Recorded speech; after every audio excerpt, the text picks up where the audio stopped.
जय मसीह के दोस्तों, शादी घर में जाना और मौज मस्ती करना हमारे जीवन में एक अलग ही जोश और आनंद लाता है। शादी घर का सबसे बड़ी बात तो वो है भोज, और हर आदमी भोज खाने का ज्यादा आशा रखते हैं और मन में ठान कर भी जाते हैं कि मन भर के खाएंगे। अगर शादी घर में खाना अच्छा नहीं बना तो शादी घर से अपना घर लौटते वक्त बातचीत होगा और दूसरे दिन भी अपने अपने घर में बातचीत होगा कि भोज का खाना अच्छा नहीं था। लेकिन शादी घर में अगर खाना ही खत्म हो जाए और बहुत सी लोग को अगर खाना ना मिले तो शादी घर में वाबल लग जाता है, और बहुत सी लोग शादी घर का मालिक को भी बहुत कुछ बोल देते हैं और घर का मालिक के लिए बहुत बड़ी शर्मिंदा का बात होगी और डर का भी बात होगी। अक्सर हम लोग ऐसा घटनाओं को देखते हैं और सुनते हैं। शादी घर में किसी चमत्कारी घटनाएं को नहीं देख पाते हैं और नहीं सुन पाते हैं। प्यारे दोस्तों, आज हम 2025 साल पीछे आप लोगों को लेके जाएंगे और एक शादी घर का चमत्कारी घटनाओं को देखेंगे, और ये एक सच्ची घटना है।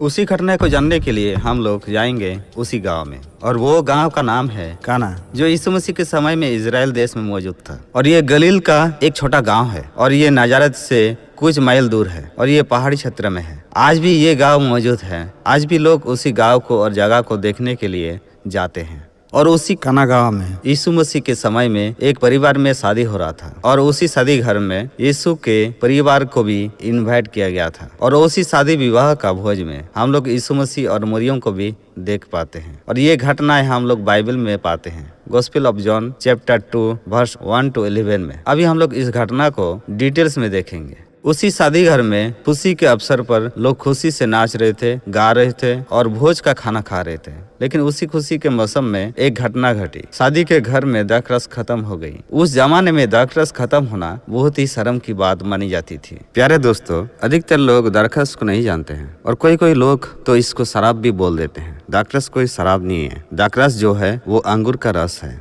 और दाखरस बनाने का जो प्रक्रिया है वो लगभग 1 महीना लगता है। सबसे पहले खेत में अंगूर को पकने का इंतजार करते थे। जब अंगूर पूरी तरह मीठा और रसदार हो जाते थे तब उन्हें हाथों से तोड़ा जाता था। अंगूरों को कुचलने के लिए विशेष स्थान होते थे। ये आमतौर पर पत्थरों से बने बड़े बड़े गड्ढे होते थे। लोग नंगे पैर अंगूरों पर चलकर उन्हें दबाते थे, और दबा हुआ रस नीचे बने गड्ढे या नाली में इकट्ठा हो जाते थे, और ये रस को मटके में रखने का एक लंबा प्रोसेस है। प्यारे दोस्तों, मरियम जो यीशु के माता थी ने ये स्थिति देखी और यीशु से कहा उनके पास दाखरस नहीं है। ये वाकई केवल एक विनती नहीं था, बल्कि विश्वास का एक कार्य था। मरियम को पता था कि उसके पुत्र में ईश्वरीय सामर्थ है। यीशु ने पहले तो कहा मेरा समय अभी नहीं आया, परंतु फिर भी उन्होंने इस समस्या में अपनी महिमा प्रकट करने की निश्चय किया।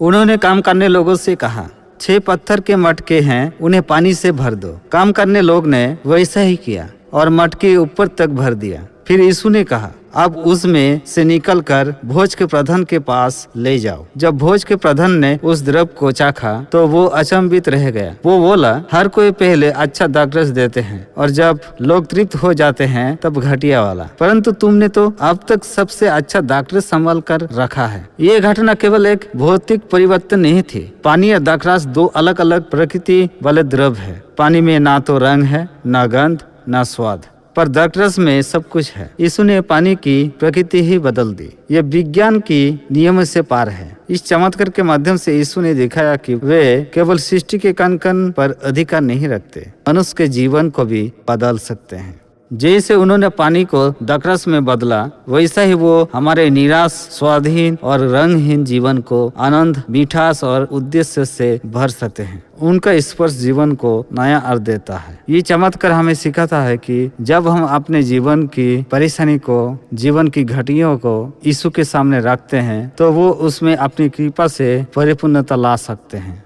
यूहन्ना का उद्देश्य इस घटना को वर्णन करने में यही था कि लोग जाने यीशु परमेश्वर का पुत्र है। उनकी प्रतिक्रिया इस सत्य की गवाही देती है। उनकी उपस्थिति में हमारा जीवन रूपांतरित होता है। जहाँ निराश थी वहाँ आशा जन्म लेती है, जहाँ दुख था वहाँ आनंद प्रवाहित होता है। काना के विवाह में दिया गया दाखरस उस नया प्रसन्नता के प्रतीक है जो यीशु में मिलने वाली उद्धार की खुशी को दर्शाता है। जो भी उसके पास आता है उसका जीवन बेहतर बनता है। और ये सब इसलिए हुआ कि उसके शिष्यों ने उसकी महिमा देखी और उस पर विश्वास किया। प्यारे दोस्तों, उस समय में प्रभु यीशु मसीह उन परिवार का समस्या को दूर किया, पानी को द्राक्षरस में बदलकर। आज भी वो यीशु मसीह जीवित है और अपने कामों को करता है। फर्क यही है, उस समय यीशु मसीह उन विवाह परिवार में गए थे और आज के वर्तमान के समय में हमें यीशु मसीह के पास आना है अपनी समस्या को लेकर। जैसे यीशु मसीह ने काना के उस विवाह परिवार का चिंता और परेशानी को दूर किया और आनंद और खुशी में बदल दिया, आज भी वो यीशु मसीह हमारे जीवन को बदलना चाहते हैं। हमारा जीवन यीशु मसीह के बिना रंगहीन,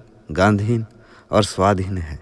क्या आप अपना जीवन को बदलना चाहते हैं? क्या आपका जीवन उस खाली 6 मटके के समान है जिसके कारण से आपका जीवन में आनंद, खुशी और आशा नहीं है और आप जीने का उम्मीद छोड़ दिए हैं? आप निराशा में जीवन जीते हैं? आज यीशु मसीह आपका जीवन में भी चमत्कार कामों को करना चाहते हैं। हमें यीशु मसीह के पास आना है। जैसा मरियम यीशु मसीह के ऊपर उनका पूरा विश्वास था कि यीशु मसीह चमत्कार काम को कर सकती है, वैसा ही विश्वास हमें भी रखना है। हमारे जीवन में भी यीशु मसीह चमत्कारी कामों को करेगा और हमें आनंदमय और खुशी जीवन देगा।